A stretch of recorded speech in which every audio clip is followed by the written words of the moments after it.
She paid off someone else's debt by mistake, and the millionaire CEO found her to repay it tenfold. Amelia Carter stood shoulder to shoulder with strangers on the subway platform, the cold Boston air seeping through her thin coat as the train screeched into view.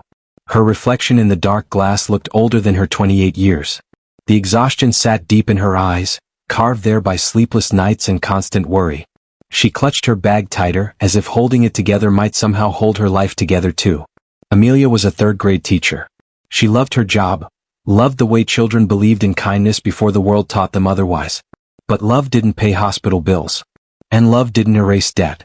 Her grandmother, Dorothy, had raised her after her parents died in a car accident when Amelia was just 7. Dorothy was her anchor, her home, her only family. Now that same woman lay in a hospital bed, fragile and fading, her heart failing inch by inch. The medical bills stacked higher every week, until the number felt unreal. $50,000. To Amelia it might as well have been $1 million. She sold her car. She took night tutoring jobs. She skipped meals and moved into a cramped studio apartment with cracked walls and flickering lights. Every dollar she saved was a silent promise to her grandmother, "I won't give up on you." After months of sacrifice, she finally had it. Every cent enough to erase the debt and buy Dorothy time. The bank was quiet that afternoon. The hum of fluorescent lights filled the space as Amelia approached the counter, her hands trembling around a folded slip of paper. She hadn't slept in nearly 2 days. Her body moved on habit alone. "I need to make a payment," she said softly. The teller smiled politely and asked for the account number. Amelia read it off, her voice shaking slightly. She didn't notice the mistake, 2 digits reversed, an error born from exhaustion and fear. "And the amount?" the teller asked. $50,000, Amelia whispered. The teller paused, frowning slightly at her screen. "Ma'am, this account shows an outstanding balance of $500,000. Amelia's heart stopped. "That's not right," she said quickly. "It should be 50,000. I only owe 50,000. The teller checked again. "This account reflects a balance of 500,000. Would you like to pay it in full?" Amelia stared at the screen, her vision blurring. Her thoughts tangled. She was so tired. So scared. The room felt like it was closing in. "If that's what it says," she murmured, "then yes." The transaction was processed in silence. Minutes later it was done. Amelia stepped outside, the October wind biting through her clothes. Her phone vibrated. She opened her banking app. Balance 12 cents. The world tilted. She grabbed a lamppost to keep from collapsing. Her savings, gone. Worse, the bank soon explained the truth she hadn't even known to fear. An instant credit extension had covered the difference. She didn't just lose her money. She now owed $450,000. Across the city, Brandon Walsh stood in his glass-walled office, 42 floors above the streets he owned half of. To the world, he was untouchable, a self-made billionaire CEO whose real estate empire reshaped skylines. His suits were flawless. His confidence legendary. But beneath the polished exterior, Brandon was fighting for survival. For 6 months, a fabricated debt had haunted him. $500,000 tied to a shell company, quietly poisoning his credit, threatening to unravel everything he built. Lawyers moved too slowly. Banks grew nervous. Investors whispered. The debt was scheduled to go public in days. Then his phone rang. "Mr. Walsh," the banker said, confused, "your outstanding balance has been paid in full." Brandon froze. "What?" "The debt cleared. $500,000. Paid this afternoon." "By whom?" There was a pause. "A Miss Amelia Carter." Brandon ended the call and sank into his chair. Someone he didn't know had just saved his empire. Within hours, his team uncovered her story. A schoolteacher. Modest income. Crumbling apartment. No connection to him. No motive. Brandon didn't hesitate. He went to find her. Amelia sat on the floor of her apartment, surrounded by bills and rejection letters, her hands buried in her hair. She felt hollow. Broken. Like the universe had punished her for trying to do something good. A knock at the door made her flinch. Through the peephole, she saw a man in a tailored suit holding a briefcase. Power radiated from him. "Yes?" she asked cautiously. "My name is Brandon Walsh," he said calmly. "You paid off my debt today." Her knees nearly gave out. She let him in, apologizing over and over, her words tumbling out in panic. "It was a mistake. I didn't mean to. I tried to fix it. I lost everything." Brandon looked around the tiny apartment, at the sacrifices etched into every corner. "You saved my life," he said quietly. I destroyed mine, Amelia replied. Brandon opened his briefcase and placed a folder on the table. I'm here to repay you, he said. Tenfold. She stared at the contract inside. $5 million. Her hands shook. This isn't real. It is, Brandon said. One condition. You work for me for 1 year. At the end of it, the money is yours. No strings. Why? She whispered. Because you helped me without expecting anything back, he said. And people like that are rare. Amelia thought of her grandmother. The ticking clock. The impossible choice. By morning her answer was clear. When Brandon returned at exactly 8 a.m., Amelia was ready. I accept, she said. Neither of them knew it yet, but that single mistake was about to change both their lives forever. From teacher to shadow, the price of standing beside power. The first thing Amelia learned was that wealth didn't make life quieter, it made it louder in different ways. The black car carried her through streets she'd only ever passed on field trips with her students. Glass towers rose like monuments to ambition, and Walsh Tower dominated them all. When she stepped inside, the lobby swallowed her whole with marble floors and ceilings so high they made her dizzy. People moved with purpose, heels clicking, phones pressed to ears, conversations clipped and sharp. No one looked at her twice. And yet, everyone noticed her. She felt it in the glances, measuring, skeptical, dismissive. She didn't belong here. She could feel it in her bones. Brandon Walsh walked ahead of her without slowing, his presence commanding space effortlessly. People stepped aside. Conversation stopped. Doors opened before he reached them.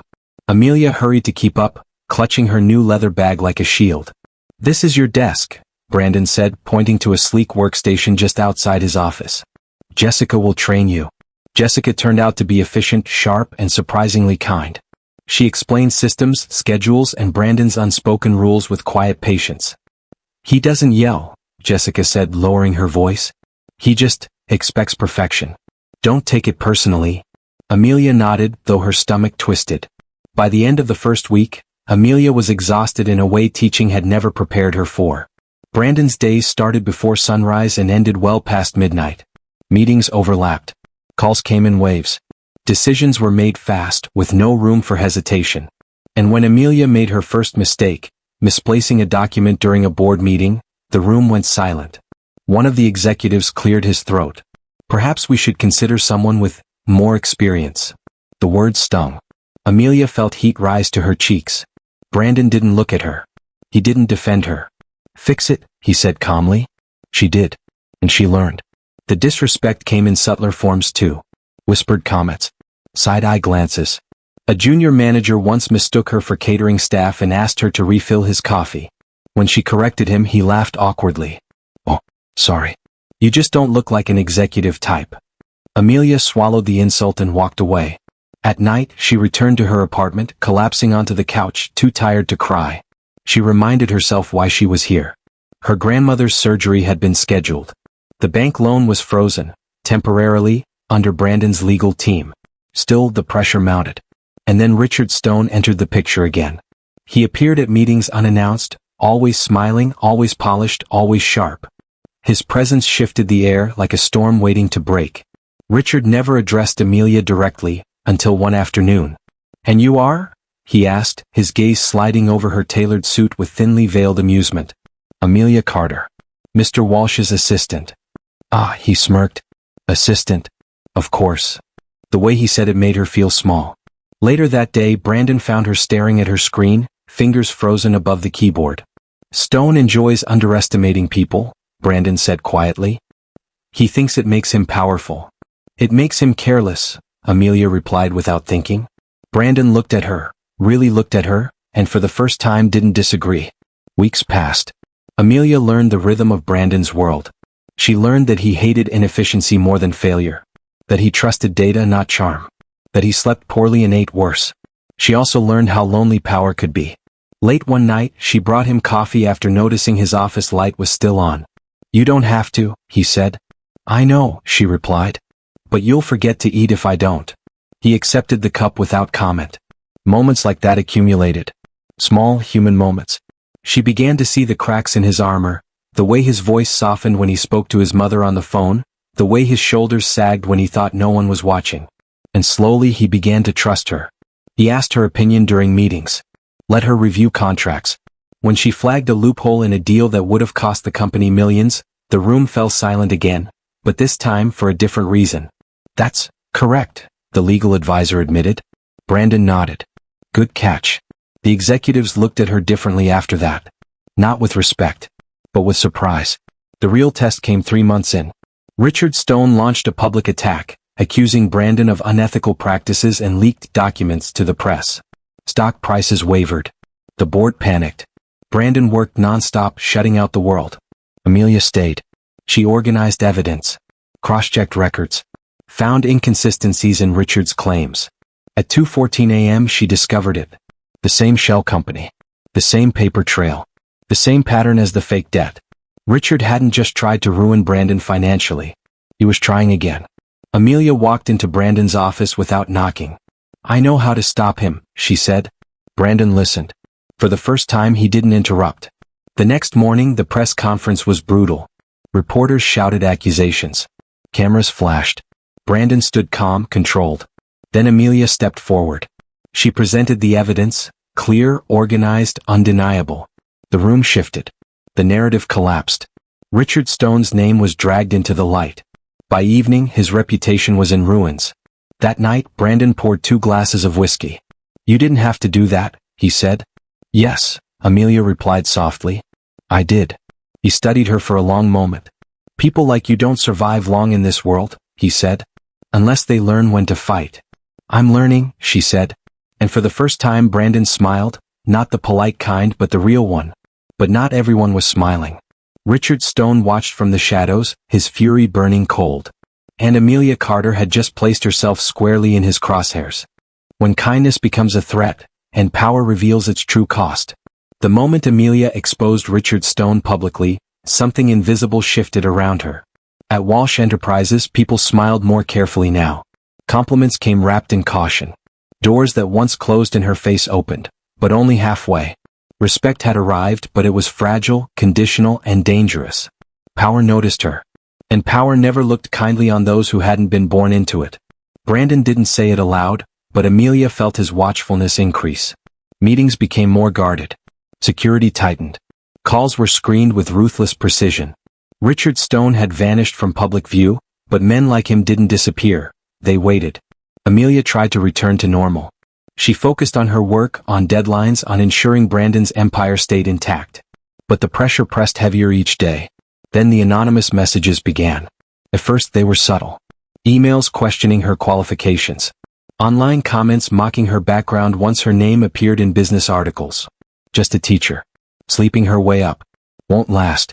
She deleted them without telling Brandon. She didn't want to be weak. One evening, Amelia stayed late to finish a report Brandon needed by morning. The building was nearly empty when she finally shut down her computer. As she stepped into the elevator, her phone buzzed. Unknown number, you should have stayed where you belonged. Her breath caught. The elevator doors closed. Halfway down, the lights flickered. Then stopped. The car jolted to a halt. Silence swallowed her. Her heart pounded as she pressed the emergency button. Nothing. No response. Minutes passed. Then a voice crackled faintly through the speaker, distorted and low. Miss Carter, the voice said calmly. You're very brave. Or very foolish. Her blood turned cold. Who is this? She whispered. A soft chuckle answered her. You already know. Richard Stone. You embarrassed me, he continued. You cost me everything. Men like me don't forget that. I didn't do anything illegal, Amelia said, forcing her voice steady. No, Richard replied. You did something worse. You reminded people that someone like you could matter. The line went dead. Moments later, the elevator lurched back to life. When the doors opened in the lobby, Brandon was there, furious, pale, surrounded by security. What happened? He demanded. Amelia shook, unable to speak. He saw it then, the fear she'd been hiding. And something inside him snapped. That night, Brandon didn't go home. Neither did Amelia. They sat in his office, the city glowing behind them. He poured her water, not whiskey. You're not invisible anymore, Brandon said quietly. That makes you dangerous to the wrong people. I didn't ask for this, Amelia said, tears finally falling. I just wanted to help my grandmother. I know, he said. And for the first time, Brandon Walsh reached across the desk and took her hand. It wasn't romantic. It was protective. It was human. The next weeks were hell. Richard Stone launched a smear campaign. Anonymous sources leaked false stories. Investigations were opened. Brandon's board began to question Amelia's role. "She's a liability," one director said bluntly. "She attracts attention." Brandon's voice was cold. "She saved this company." "She's expendable," another replied. Amelia overheard the meeting by accident. That word, expendable, burned deeper than any insult before. That night, she handed Brandon her resignation letter. "I won't be the reason your empire falls," she said. Brandon read it once, then tore it in half. "I didn't build this by sacrificing good people," he said. "And I won't start now." "But they hate me," she whispered. "They fear you," he corrected. "And fear is the tax of change." Meanwhile, Amelia's grandmother's surgery took a dangerous turn. Complications. Infection. More bills.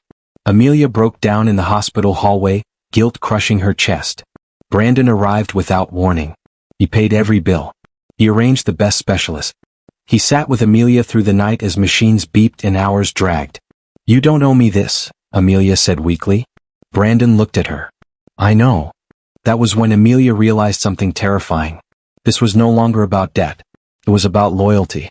And loyalty in Brandon's world was the most expensive currency of all.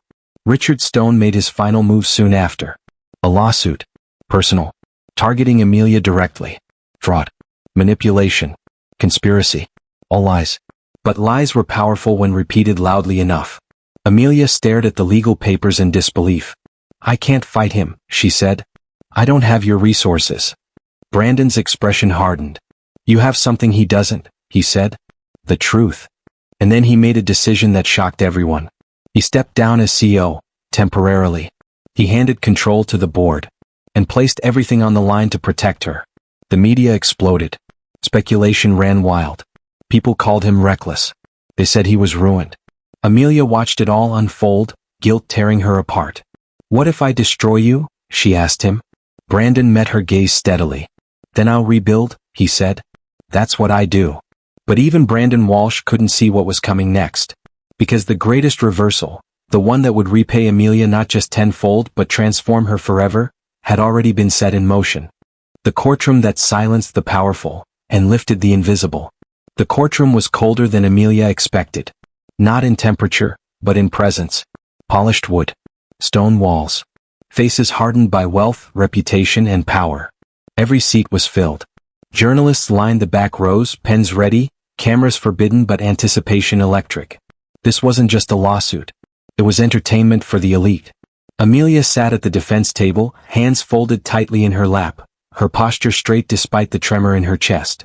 Across the room, Richard Stone sat with careless confidence, dressed impeccably, his lawyers whispering beside him like loyal shadows.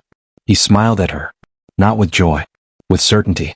The certainty of a man who had crushed others before. Brandon sat behind Amelia, not at the front, not as CEO, but as support. He wore no power suit today. Just a simple jacket. Yet his presence drew attention all the same. The judge entered. Proceedings began. Richard's attorneys painted Amelia as an opportunist. A nobody who had attached herself to power. A woman who manipulated a powerful man through sympathy and deception. They spoke of motives, of ambition, of mistaken payments that were anything but mistakes. Each word felt like a blade. Amelia closed her eyes briefly, grounding herself. She reminded herself why she was here. Not for revenge. For truth. When Amelia took the stand, the courtroom leaned forward. "Miss Carter," Richard's lawyer began smoothly, "you were a schoolteacher with overwhelming debt, correct?" "Yes," Amelia answered. "And suddenly you gained access to wealth, influence, and power through Mr. Walsh?" "I gained responsibility," she replied calmly. A ripple of murmurs spread through the room. "You expect this court to believe your payment was an accident?" "I don't expect belief," Amelia said. "I brought proof." Her attorney stood and handed documents to the clerk. Bank records. Time stamps. Medical invoices. Phone logs. Emails. A timeline emerged, clear, undeniable. The exhaustion. The reverse digits. The immediate attempts to reverse the transaction. Then came the final blow. The shell company. The same entity Richard Stone had used before. The courtroom shifted. Richard's smile vanished. Then Brandon took the stand. Every eye locked onto him. The billionaire who stepped down for a woman no one believed mattered. I didn't save Amelia Carter, Brandon said evenly. She saved me. And when powerful men realized that, they tried to destroy her. He spoke of Richard's obsession, his past betrayals, the debt scheme, the threats. Finally, he looked directly at Richard. You didn't underestimate her, Brandon said. You dismissed her. And that's why you lost. Richard's lawyer objected. Too late. The judge had heard enough. The verdict came swiftly. All charges against Amelia Carter were dismissed. Richard Stone was referred for criminal investigation. The courtroom erupted. Amelia didn't cry. She couldn't. The weight lifting from her chest left her breathless. Outside, reporters swarmed.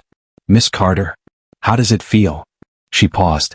It feels like being seen, she said simply. But justice didn't end there. Days later, Brandon called an emergency press conference. He stood before cameras, calm, composed. I stepped down to protect the truth, he said. Now I'm stepping back in, to change the rules. He announced a new foundation, funded personally. One that paid off medical debts for teachers, caregivers, and low-income families. He named it the Carter Initiative. Amelia's hands flew to her mouth. She hadn't known. This was never about money, Brandon continued. It was about character. And character deserves to be rewarded. The room erupted again. That night, Amelia stood alone in her apartment, the same small space that once felt like a prison. Only now it felt different, lighter. She had survived humiliation, fear, and power games. She had not broken. Her phone buzzed. A message from Brandon. The final repayment comes tomorrow. She didn't know what that meant. But for the first time she wasn't afraid. Tenfold returned, when kindness becomes a legacy. Amelia didn't sleep that night. Not from fear this time, but from disbelief. Her life had unraveled and rebuilt itself so many times in a single year that stillness felt unfamiliar. She sat by the window of her apartment, watching the city glow below, remembering the girl who once stood in a bank trembling over $50,000. That girl felt like someone else now. Morning came softly. At exactly 9 o'clock, a car waited outside her building. Not the black executive sedan she had grown used to, but something quieter, understated. The driver opened the door respectfully. Mr. Walsh is waiting. This time Amelia wasn't nervous. She was ready. The car drove past Walsh Tower. Then past downtown. Then toward the harbor. When they stopped, Amelia stepped out onto a private pier overlooking the water. The air smelled clean. The horizon stretched wide and open. Brandon stood near the edge, hands in his pockets, dressed simply. No boardrooms. No reporters. Just the sea and the truth. You said the final repayment was today, Amelia said. Brandon nodded. I did. He handed her a folder, not thick, not dramatic. Just quiet. Inside were documents. A trust. In her name. $5 million, fulfilled. Another $5 million, invested in her foundation. Complete legal forgiveness of all bank liabilities. Tenfold. Exactly as promised. Amelia's breath caught. This is more than money. That's the point, Brandon said. Money ends. What you started shouldn't. He told her what he had never said aloud, that watching her stand alone in that courtroom had changed him. That her refusal to become bitter, even when broken, had reminded him who he used to be before power hardened him. I built an empire, he said quietly. You reminded me why it should exist. Weeks later, Amelia resigned, not in defeat but in completion. Her contract fulfilled. Her debt erased. Her dignity intact. She opened the Carter Initiative Center in the same neighborhood where she once struggled. It helped teachers, nurses, caregivers, people the world relied on but rarely rewarded. Medical bills were paid. Legal help provided. Lives stabilized. And she didn't run it from behind a desk.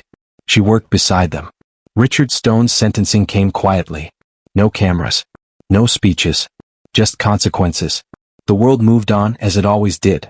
But something had changed. On the anniversary of her grandmother's recovery, Amelia visited the school where she once taught. Her former students rushed her, laughing, hugging her legs like she'd never left. One little girl looked up and asked, "Are you rich now?" Amelia smiled and knelt beside her. "I'm lucky," she said. "There's a difference." That evening, Amelia and Brandon stood together at a charity event. Equals now, not employer and assistant. The crowd didn't whisper this time. They listened. Brandon raised his glass. "To mistakes," he said softly. Amelia raised hers. "To kindness," she replied. They clinked. Not because of romance. Not because of power. but because two lives had collided at the exact moment they were needed most. Amelia Carter had paid a debt by accident. But the world repaid her courage with purpose. And Brandon Walsh learned that the greatest return on investment was never money. It was respect.